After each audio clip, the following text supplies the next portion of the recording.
E antes de você voltar ao que você estava falando, você disse algo interessante. Você disse que as perguntas te ajudaram a encontrar uma resposta. Então, terapia não dá resposta. Não. Terapia faz pergunta. Uhum.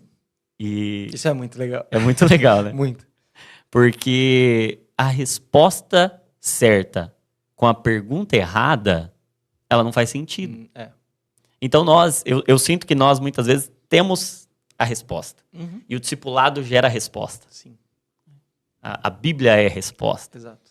Mas a gente precisa da pergunta certa e a gente não sabe fazer as perguntas.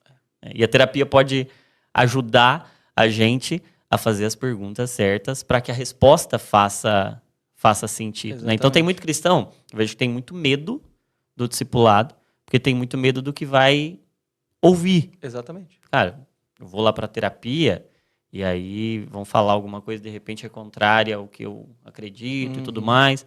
E o propósito principal da terapia não é necessariamente te aconselhar, te falar o que fazer. É te fazer pergunta. É isso mesmo? Como é que foi sua experiência de terapia nesse sentido?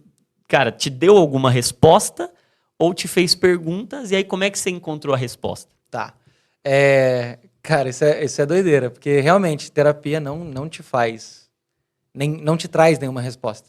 Ela só tende a fazer a pergunta certa que você não estava fazendo. Uhum. Então, esse é um ponto aqui, um parênteses interessante. O que você falou é fundamental. Por quê? Porque nós estamos inseridos na verdade. Então, a Bíblia é a verdade, a palavra de Deus é a verdade. O discipulado, ele traz muitas respostas baseadas na verdade. E tem um ponto que é importante aqui. Muitas vezes o discipulador, ele está dando resposta que o cara não fez a pergunta. Sim. E por mais que essa resposta seja a verdade, que é o que você está falando, se o cara não fizer a pergunta, essa verdade não vai fazer diferença nenhuma. Uhum. Não importa se é da Bíblia ou não. Entendeu? É a verdade. É a verdade. Só que é uma verdade que está sendo jogada para alguém que não vai conseguir entender. Sim. Então, o Johnny, a principal questão ali da terapia de fazer a pergunta é isso.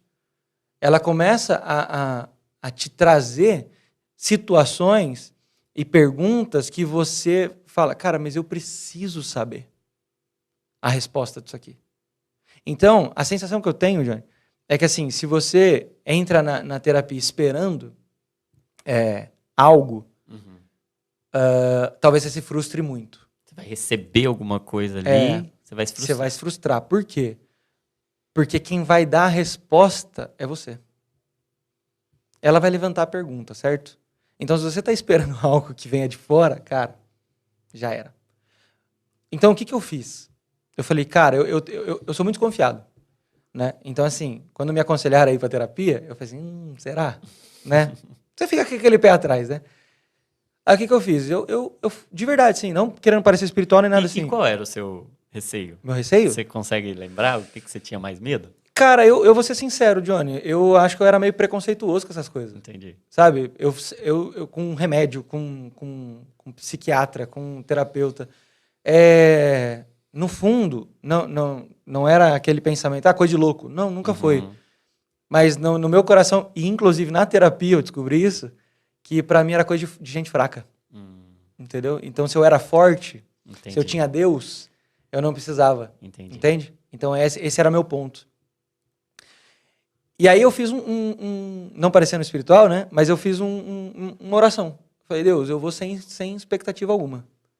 E eu vou entender que talvez, já sabendo que era feito por pergunta, por estar perto do Dodô e tal, e ele já fala muito disso, eu falei, cara, dependendo da pergunta que ela fizer, eu não quero dar resposta. Eu vou sair com a pergunta e vou orar, e você me dá a resposta. Porque daí eu vou ter a verdade como resposta. E, cara, foi isso que eu fiz. Nos 3, 4 primeiros encontros, assim, cara, eu saía de lá chorando, porque eu não sabia responder. E por mais que eu quisesse, porque nós temos a tentação de responder, eu tinha feito um trato de eu não responder. Então eu saía chorando e incomodado. Eu falei, cara, eu tenho a resposta, mas eu não posso dar a resposta. Porque eu fiz um combinado de orar. E eu ia orar e eu descobri que a minha resposta estava errada. E eu comecei a ver pontos com as perguntas que ela levantava, que eu nunca imaginava. Então, até sendo vulnerável aqui, por exemplo, eu tinha pra mim que meu maior problema era talvez a minha personalidade. Muito desapegado, muito Não consigo esconder sentimento. Então, tipo assim, se eu tô bravo, a galera sabe.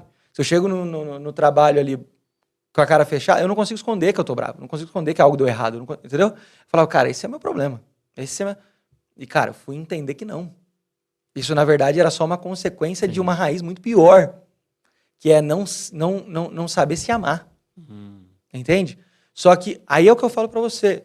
Eu tô há 15 anos no discipulado. Ouvindo o quanto Deus me ama. Ouvindo o quanto o Dô me ama. Só que não tinha reparado no ponto que eu não me amava. O seu receptor de amor tava com problema. Exato. Então, pra mim, era muito fácil. Tinha muito amor ali, cara. Exato. Mas não conseguia. E, Johnny, é muito fácil você perceber e entender, por conta da nossa racionalidade, da verdade, que Deus ama. Até quem não quer acreditar, acredita. De tanto que a gente fala. Entende? Só que se não tem a pergunta do jeito certo para fazer você chegar na raiz, você nunca vai entender de verdade. Sim. E aí, qual que era a raiz? Não saber se amar. E é o que eu tô falando, 15 anos de discipulado. Não trouxeram para fora a verdadeira raiz. Em 3 encontros de terapia, eu consegui me ver de um jeito que eu não tinha visto.